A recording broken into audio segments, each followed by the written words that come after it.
श्रीमती हरसिमरत कौर बादल जी। शुक्रिया सर। मेरे क्षेत्र में पिछले कुछ समय से किसानों के ऊपर बहुत बड़ी तकलीफ मुसीबत आई हुई है सर। आप जानते हैं कि कुछ समय पिछले क्रॉप में जब वीट था तो मार्च के महीने में इतनी गर्मी आ गई कि उसका ग्रेन सुकड़ गया, उसकी आउटपुट कम हुई और जब उसको एक्सपोर्ट करके 2 पैसे मिलने थे तो सरकार ने बैन लगा दी।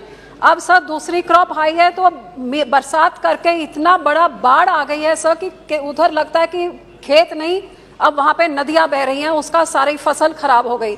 इससे पहले सर अब नरमा जो कॉटन क्रॉप है लगातार 3 साल उसमें बीमारी लग रही है, कभी सुंडी कभी सफ़ेद मच्छर, और इस करके किसानों को पली पलाई फसल को उनको अपरूट करना पड़ रहा है।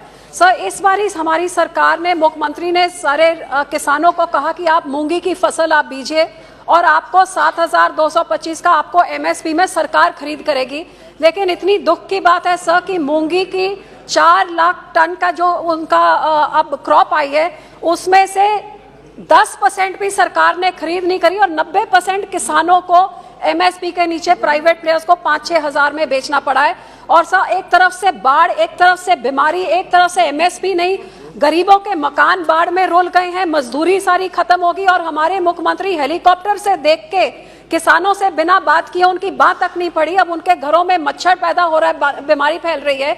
और यहाँ पे हमारे मेंबर ऑफ पार्लियामेंट, हमारे प्रेसिडेंट सुखबीर सिंह बादल, वो जाके मदद हम लोग कर रहे हैं, लेकिन हमारी सरकार कुछ नहीं कर रही। आपके माध्यम से मैं सरकार से अपील करती हूँ कि केंद्र इस बारी किसानों की बाँह फड़े और ये किसान जो देश का पेट पालने का सबसे बड़ा योगदान डालता है, आप पंजाब के किसानों को कोई कॉम्पनसेशन दीजिए। बहुत बहुत धन्यवाद। बहुत बहुत